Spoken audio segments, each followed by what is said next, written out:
Ternyata. Ulang lagi tanya, Pak, selesai kalau lubangnya ini? Ya, yang tadi aja yang berat-berat. Yang di sana itu sudah gampang-gampang katanya. Oh iya, oh puji Tuhan. Kenapa mereka berhenti nurunin tali lagi? Saya bilang, tapi puji Tuhan, tidak ada kami yang kecewa, saudara. Karena semangat kami mau melayani di tempat ini karena Tuhan. Karena segala sesuatunya karena Tuhan, ya. Adakah yang sudah pernah kenal kami? Belum ada ya. Saya lupa memperkenalkan diri. Tapi sudah banyak yang udah kenal kami ya. Ya. Kalau saya Pendeta Devi, saya Devi Lumeno. Lengkapnya Devi Agustinus Lumeno. Saya dari orang Manado. Ya. Saya nggak tahu saya kenapa nggak berjodoh dengan orang Kalimantan. Ya. Istri saya orang Jawa, tapi Jawa gambut. Nah, Jawa sini ya, Jawa Kalimantan ya. Terus ini teman-teman semua banyak yang sudah kenal ya. Perjalanan kami dari beda-beda gereja ya. Ada yang GKE, ada yang baru yang berdiri tadi di depan sini yang mengatur kamera ini namanya Saudara Anton. Dia dari diakon di gereja GKE di Palangkaraya. Dia diakon. Jadi kami campur-campur ya. Kami bukan satu denominasi gereja, kami bercampur-campur ya. Kami senang melayani Tuhan. Amin. Karena kami sudah merasakan pertolongan Tuhan ya. Kami kalau bersaksi masing-masing, ini Ibu Ayu bersama Pendeta Denny yang tadi siang yang di seminar, Pendeta Hari Sabtanusa, begitu juga Bapak Lewi. Ini kalau bersaksi sampai besok nggak selesai. Bagaimana pertolongan Tuhan. Kalau Bapak Lewi ini malah dari sekolah masih SMA SMP sudah melayani Tuhan. SMP saudara. Dan Tuhan buktikan pembelaan. Sekarang dia kepala sekolah ya. Ini kepala sekolah saudara, masih muda ini kepala sekolah. Pembelaan Tuhan luar biasa. Dia sudah sampai Papua melayani orang Kalimantan, asli Kalimantan, asli ya. Orang Dayak asli melayani sampai Papua. Masa dari paling lahum nggak ada? Ya, harus ada yang jadi hamba-hamba Tuhan. Ya, jadi pendeta. Jangan takut. Banyak orang bilang takut jadi pendeta, nggak ada makan, nggak top. Siapa bilang? Mana Bapak Pendeta tadi sama Ibu Pendeta? Ya, coba tanya mereka. Ya, pertolongan Tuhan buat mereka. Ya, saya tanya tadi luar biasa mereka.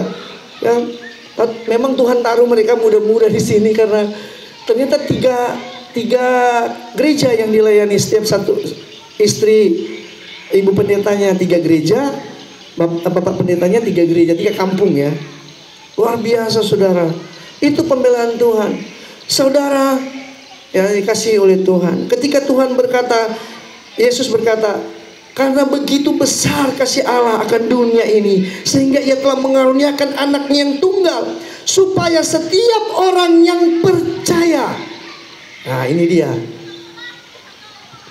Kehidupan kekal hanya diberikan kepada orang yang percaya. Ya.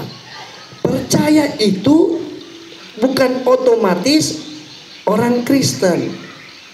Karena saya KTP Kristen, saya bergereja, kemudian saya memang benar ketika Anda mengaku dengan mulut lidah bahwa Yesus Tuhan adalah Tuhan dan Juru Selamat, maka saat itu Anda, namamu ada di surga.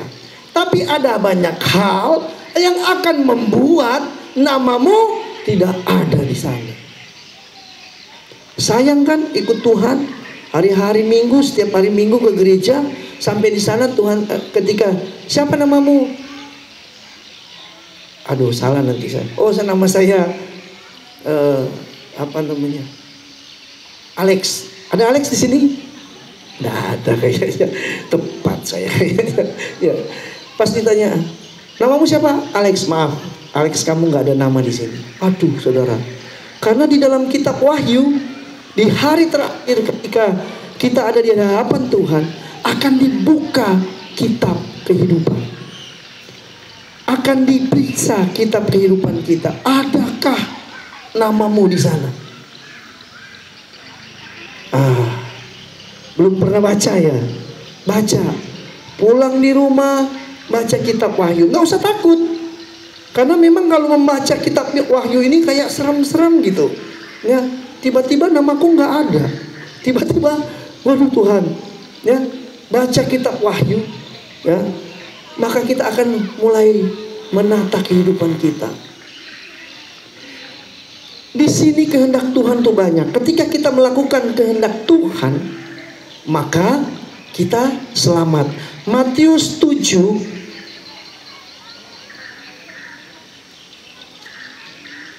cari sini aja deh. Matius pasal 7 ayat Matius 7, ini saya Alkitab yang bicara. Matius 7 ayat 21 sampai ayat 22. Saya akan bacakan. Matius 7 ayat 21 sampai ayat 22. Tapi Bapak-bapak Ibu semua menyimak di Alkitab masing-masing. Dengar firman Tuhan. Bukan setiap orang yang berseru kepadaku, Tuhan, Tuhan, akan masuk ke dalam kerajaan sorga, melainkan dia yang melakukan kehendak Bapakku di sorga. Pada hari terakhir banyak orang akan berseru kepadaku, Tuhan, Tuhan, bukankah kami bernubuat demi namamu dan mengusir setan demi namamu dan mengadakan banyak mujizat demi namamu juga? Ayat 23, pada waktu itulah aku akan berterus terang kepada mereka dan berkata, aku tidak pernah mengenal kamu. Enyahlah daripadaku, kamu sekalian pembuat kejahatan. Tuhan Yesus yang bicara. Kalau kita tidak benar-benar di hadapan Tuhan, termasuk kami yang memberitakan firman Tuhan, yang berdoa bagi yang sakit, maka Tuhan Yesus katakan apa? Enyahlah kamu dari hadapanku. Aku tidak pernah mengenal kamu. Kasihan hidup kita di dalam Tuhan. Bertahun-tahun ikut Tuhan. Tuhan bilang, siapakah mereka yang, bayangkan orang-orang inilah orang-orang hebat. Apalagi orang biasa yang gak sungguh-sungguh sama Tuhan. Harus sungguh-sungguh sama Tuhan Yesus. Jangan menduakan Tuhan, sekali lagi saya bilang. Jangan abu-abu. Jangan di tengah-tengah. Harus pilih ikut Tuhan atau ikut yang lain.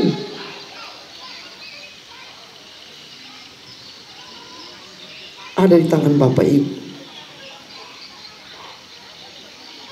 Datang ke gereja, dengar betul firman Tuhan. Kalau ada teguran, bilang sama Tuhan, Tuhan, kalau memang kena ke kita, Tuhan, ampuni aku Tuhan. Terima kasih untuk firman-Mu. Jangan ketika pendeta berbicara kena kepada Bapak Ibu terus bilang begini, pendeta mulai nyindir aku lagi. Jangan seperti itu. Ya, kata firman Tuhan bilang begini. Firman Tuhan katakan begini, tidak ada anak yang tidak ditegur oleh orang tua. Ada firmannya, cari nanti baca. Ya.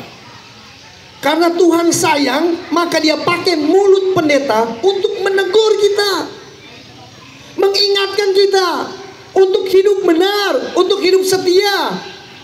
Cari Tuhan setiap hari, ya. Terus cari duit, habis cari Tuhan baru cari duit, saudara. Ya, pagi-pagi sudah berdoa di hadapan Tuhan, ya, minta pertolongan Tuhan, sehingga yang bekerja sebagai pegawai negeri, sebagai swasta, pengusaha, apapun yang kita laksanakan, yang kita kerjakan, dibuat Tuhan berhasil. Amin. Mungkin kelihatan bagi orang lain sedikit, tapi bagi kita itu sangat cukup karena Tuhan yang memberkati. Ya, Tuhan akan mulai pelan-pelan Tuhan berkati. Ya, jangan marah. atau iri dengan orang lain. Ada firman-Nya juga. Tadi sudah disinggung oleh Bapak Hari Sabtanusa. Ya, jangan iri. Berdoa satu waktu, di waktu yang tepat, ada lagunya ya. Di waktu yang tepat Tuhan akan bertindak terhadap kita. Amin. Begitu juga waktu kita berdoa di saat sakit. Ya. Ada yang mau ketika berdoa langsung amin, langsung sembuh. Ada terjadi saudara, terjadi saudara. Tetapi kalau belum disembuhkan, tanya Tuhan, apa yang mesti saya lakukan sehingga saya ketika berdoa Engkau mendengar dan jawab. Ada yang Tuhan uji, benarkah kamu setia dengan aku? Karena banyak dari kita ketika Tuhan menyelesaikan persoalan kita, menyelesaikan sakit penyakit kita, menyelesaikan persoalan ekonomi kita, kita lupa Tuhan. Benar atau benar? Ketika susah menangis-nangis di hadapan Tuhan. Benar ya? Ketika sakit, Tuhan tolong. Yesus, di mana kamu? Waktu banyak duit nggak cari Tuhan. Itu tabiat manusia. Bayangkan kalau Tuhan tidak tebus kita. Saya pernah sering saya khotbah, kalau saya yang Tuhan, maaf, kalau saya yang Tuhan, saya jadikan batu semua, saya ganti dengan yang lain. Benar nggak? Ngapain? Saya ngurus yang berdosa, ya kan? Berdosa terus, saya ganti lagi yang berdosa. Oh ini misalnya si A berdosa, jadi batu saja kamu, kau ganti dengan baru. Nah baru lagi. Tapi bayangkan kesabaran Tuhan bagi kita. Dia sabar. Dia katakan, dia masih ayat-ayat firman ini memperingatkan kita supaya kita ingat. Oh iya benar, kasih karunia Tuhan. Kasih karunia yang tidak perlu pemberian kita, karena Allah sudah memberi.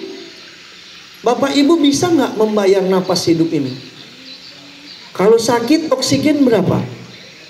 1 botolnya. Sekarang kalau nggak salah 1 jutaan ya. Bisa. Dulu Bang saya menjual oksigen 700 1 botol. Ya. Sekarang mungkin 1 jutaan, taruhlah 1 jutaan. Paling habis 2-3 jam. Hitung umur Bapak Ibu, kalikan dengan 1 juta. Habis harta kita untuk membayar oksigen saja. Bayangkan 5 menit Tuhan tahan napas kita. Nggak mangap-mangap kita, ya. Cari Tuhan, ya. Kemudian dikatakan di sana, kita kembali ke ayat pokok tadi. Dikatakan demikian, supaya setiap orang yang percaya kepadanya tidak binasa, melainkan beroleh hidup yang kekal. Jadi yang percaya akan memperoleh hidup yang kekal. Yang tidak percaya tidak memperoleh hidup yang kekal. Hidup di sorga maksudnya ini. Tetapi hidup di neraka, ya. Kemudian, sebab Allah mengutus anaknya ke dalam dunia bukan untuk menghakimi. Ketika Yesus datang, dia tidak menghakimi saudara. Dia menebus dosa, ya. Kenapa ayat ini ada? Kenapa Yesus berkata demikian? Supaya kita lebih menghormati dia, lebih percaya, lebih setia kepada dia, lebih mencintai dia. Ya. Ayat-ayat ini, kata-kata ini, supaya kita semakin percaya Tuhan, Engkau baik Tuhan, ya. Kenapa kita hari-hari ini, ya, ini hari-hari terakhir saudara, ya. Mungkin kalau Bapak Ibu dengar saya bilang hari-hari itu, dulu juga, zaman dulu aku masih sekolah minggu, benar-benar ini hari-hari terakhir. Perang itu nggak berhenti-henti, ya. Suka nonton kan, lihat di YouTube mungkin, perang di Ukraina dengan Rusia nggak berhenti-berhenti. Perang di mana? Di Israel Palestina tidak berakhir-akhir. Gempa bumi baru-baru yang jarang terjadi itu terjadi di Myanmar, Thailand. Sebelumnya itu ada tsunami, habis itu ada tanah longsor di mana-mana. Tanda-tanda kedatangan Tuhan, dibilang ada gempa bumi, kelaparan, ya. Itu mulai digenapi, saudara-saudara. Mari dekat dengan Tuhan. Akan datang satu waktu ada namanya pengangkatan. Ada pengangkatan, saudara. Mereka yang setia terangkat ke surga. Yang tidak setia akan tinggal. Nah, yang akan tinggal ini akan disiksa yang namanya antikris. Yang bertahan tidak meninggalkan Yesus akan selamat. Tetapi yang tidak bisa bertahan karena disiksa, ya, Bapak Ibu tidak akan pernah bertahan. Dan tidak akan mampu untuk menahan siapapun yang sakti. Karena yang akan menyiksa di atas saktinya sakti, di atasnya sakti.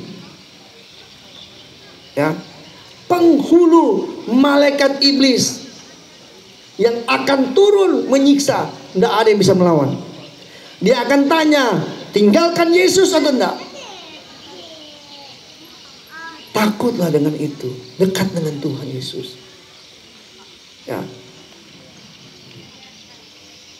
Kemudian dikatakan di sana, sebab Allah mengutus anaknya ke dalam dunia bukan untuk menghakimi dunia, melainkan untuk menyelamatkan oleh Yesus, oleh Yesus. Jadi karena Yesuslah kita selamat. Amin. Saya dan saudara selamat. Saya dan saudara sembuh.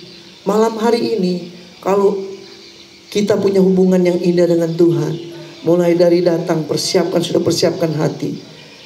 Anda tidak akan sadar bahwa ada yang sakit sudah dijamah oleh Tuhan. Anda yang dalam kesusahan, Tuhan sudah jamah, sudah terselesaikan. Tapi yang dibutuhkan di sini adalah percayakah Anda dengan Tuhan Yesus? Sungguh-sungguhkah Anda percaya dengan Tuhan Yesus? Itu yang Tuhan cari di hati kita semua. Kalau Anda percaya, karena yang menyembuhkan bukan kami, bukan. Ya, mungkin sudah dengar kesaksian saudara Boho, ya, sudah sering disampaikan. Kami hanya saluran berkatnya, kami hanya pendoanya, tapi tangan Tuhan yang menyelesaikan persoalan Boho. Kami bukan sebagai Tuhan, ya, tapi yang menyertai kami adalah Tuhan Yesus Kristus.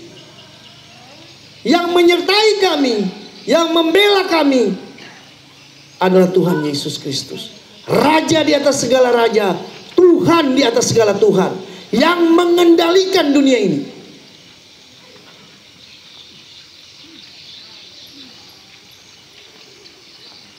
Dan jangan coba-coba melawan dia. Kemampuan kita tidak seberapa dengan Tuhan. Allah yang berkuasa di langit, di bumi dan di bawah bumi ini milik kepunyaan Dia. Saudara kalau pernah lihat satu ilustrasi, saya cari-cari, saya nggak dapat ya, mungkin sudah. Pertama, bumi itu di shoot sendiri, di foto sendiri paling besar. Ketika mulai disandingkan dengan tata surya, semakin kecil, saudara, semakin kecil. Ketika disandingkan lagi dengan beberapa galaksi, bumi sudah tidak kelihatan. Jadi betapa kecilnya kita. Pangkat, jabatan, kekuatan, tidak ada apa-apanya di hadapan Tuhan. Itu cuma pemberian. Ya, yang kalau kita kembali kepada Tuhan, ya, kita kan terdiri dari roh, jiwa, dan tubuh. Tubuh sebagus-bagusnya, secantik-cantiknya, seganteng-gantengnya, didandanin sebegitu rupa, Ketika mati 2-3 tahun sudah jadi tanah. Kalau jiwa, kalau kita anak Tuhan, ada di Firdaus. Roh milik Tuhan. Ingat kejadian dikatakan bahwa Allah menghembuskan napasnya. Kalau dalam bahasanya itu roh. Dia menghembuskan nafasnya. Jadi ketika dia ambil nafas, itu kembali kepada dia. Roh kita. Kalau kita tidak ikut Tuhan, jiwa kita kemana? Kita sungguh-sungguh dengan Tuhan. Amin. Amin Bapak Ibu semua. Haleluya. Tinggal sedikit lagi. Ayat 18, Yohanes 3 ayat 18. Barang siapa percaya kepadanya, ia tidak akan dihukum. Barang siapa tidak percaya, ia telah berada di bawah hukuman, sebab ia tidak percaya dalam nama Anak Tunggal Allah. Jadi dijelaskan di sini bahwa Yesus itu anak Allah. Bukan karang-karangan, saudara. Yesus anak Allah. Amin. Mari kita sama-sama katakan, Yesus anak Allah. Sekali lagi, Yesus anak Allah.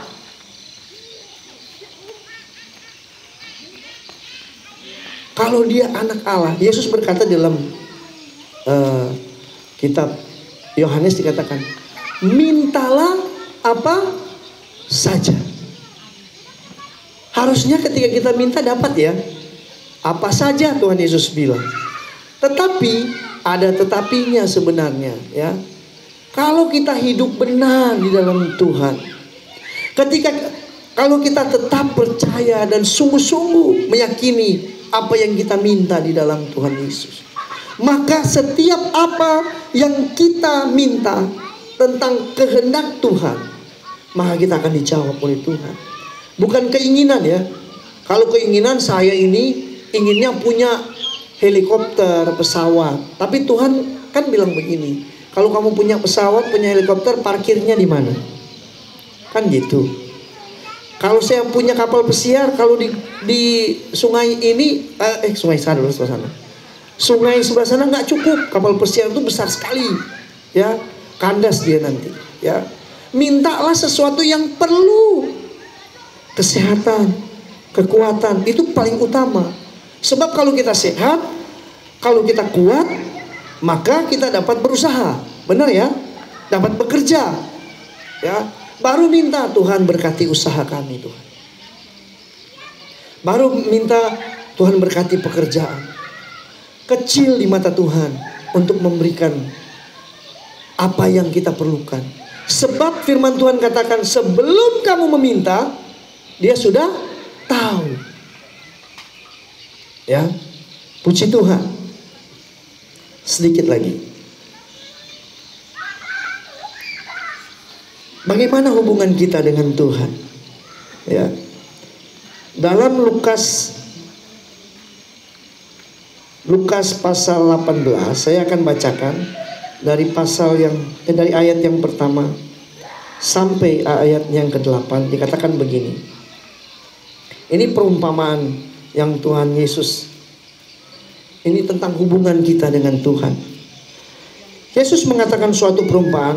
Lukas pasal 18 ayat 1 sampai ayatnya yang ke-8. Dikatakan begini. Yesus mengatakan suatu perumpamaan kepada mereka untuk menegaskan bahwa mereka harus selalu berdoa dengan tidak jemu-jemu. Katanya, dalam sebuah kota ada seorang hakim yang tidak takut akan Allah dan tidak menghormati seorang pun. Dan di kota itu ada seorang janda yang selalu datang kepada hakim itu dan berkata, belahlah hakku terhadap lawanku. Beberapa waktu lamanya hakim itu menolak. Tetapi kemudian ia berkata dalam hatinya, walaupun aku tidak takut akan Allah dan tidak menghormati seorang pun, namun karena janda ini menyusahkan aku, baiklah aku membenarkan dia, supaya jangan terus saja ia datang dan akhirnya menyerang aku. Kata Tuhan, camkanlah apa yang dikatakan hakim yang lalim itu. Tidakkah Allah akan membenarkan orang-orang pilihannya yang siang malam berseru kepadanya? Dan adakah ia mengulur-ulur waktu sebelum menolong mereka? Aku berkata kepadamu, ia akan segera membenarkan mereka. Akan tetapi jika anak manusia itu datang, adakah ia mendapati iman di bumi? Yang pertama dikatakan begini, camkanlah, ya, orang hakim yang lalim itu. Kita tidak bisa samakan Tuhan dengan hakim yang lalim itu. Tuhan tidak seperti itu. Tapi ambil pelajaran bahwa orang biasa saja, ya, hakim yang lalim itu ketika didatangi terus oleh seorang janda ini dalam perumpamaan ini, maka hakim itu menjawab permohonan dia. Apalagi maksudnya Tuhan Yesus, kalau kita berseru-seru terus kepada Tuhan, maka dia akan menjawab kita tepat pada waktunya. Dikatakan begini, ayat 7, tidakkah Allah akan membenarkan orang-orang pilihannya yang siang malam berseru kepadanya? Jadi kita harus menjadi orang pilihan, orang yang dipilih oleh Allah dulu, ya. Dengan cara apa? Dekati dia siang dan malam, ya. Dekati dia di dalam doa, dekati dia di dalam membaca firman Tuhan, supaya kita tetap menjadi orang pilihan selama-lamanya kehidupan kita yang ada. Mulai dari malam hari ini dan seterusnya, mari kita berubah di hadapan Tuhan, ya. Kita jadi lebih baik lagi dari hadapan Tuhan. Makin setia ke gereja. Anda yang GKE, penuhi gereja GKE.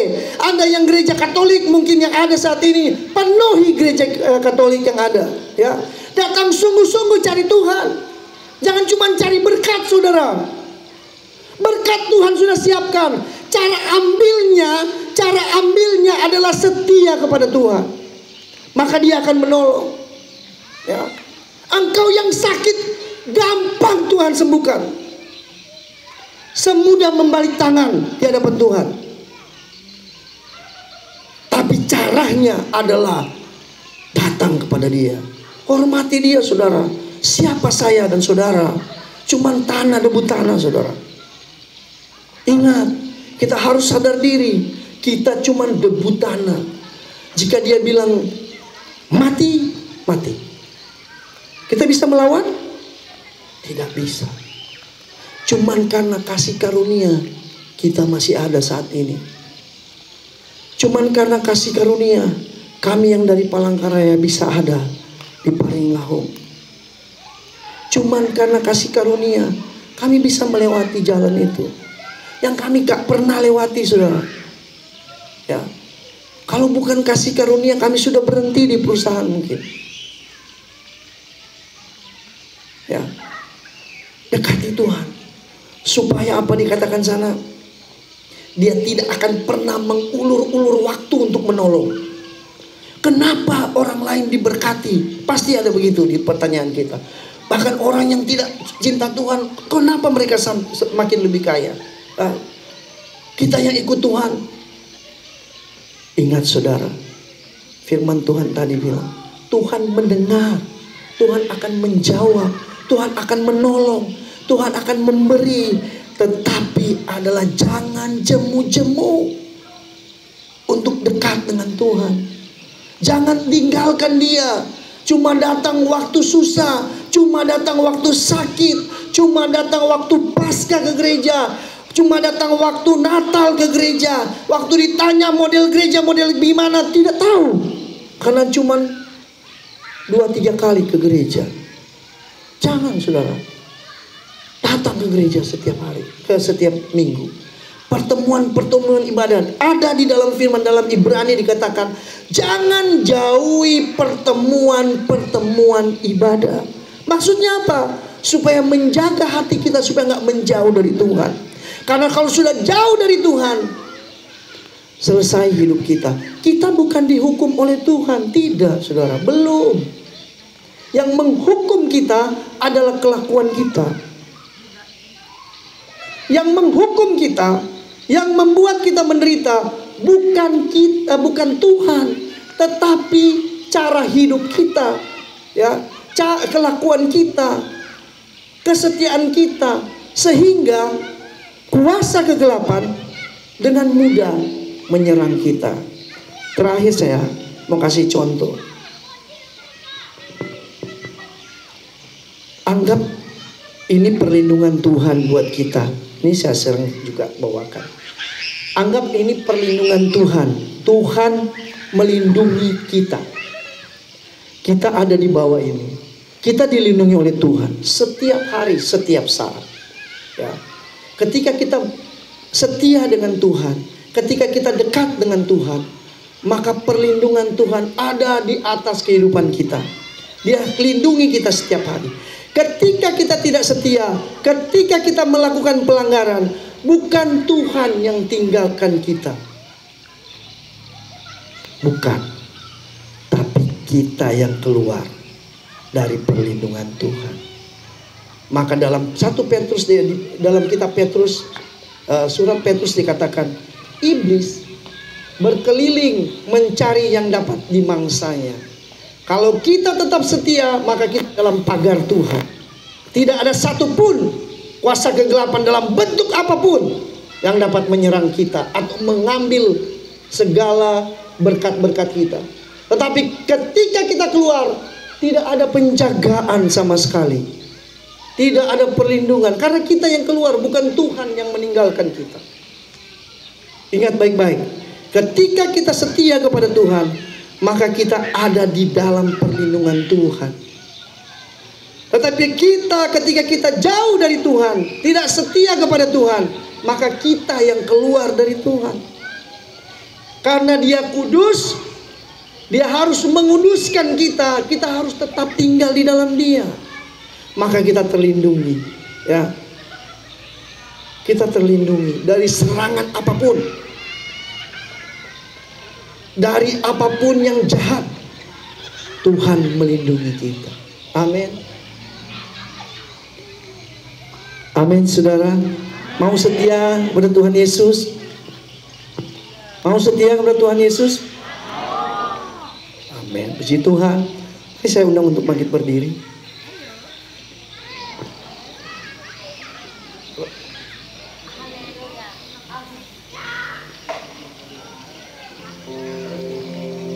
Puji Tuhan. Terima kasih Tuhan Yesus. Terima kasih Tuhan Yesus. Malam hari ini kami mengundang Bapak Ibu yang mau sungguh-sungguh, atau pemuda remaja, adik-adik juga sekalian yang mau sungguh-sungguh mau merubah hidupnya untuk setia kepada Tuhan, mau mengubah karakter yang lama mau ditinggalkan, mau ikut Tuhan sungguh-sungguh, mau berubah cara pandang kita terhadap Tuhan, mau hidup di dalam sukacita, dalam kasih Tuhan Yesus. Di dalam Tesalonika dia katakan, bersukacitalah senantiasa, ya. Tetaplah mengucap syukur, ya. Ucapkan syukur malam hari ini bagi mereka, ya.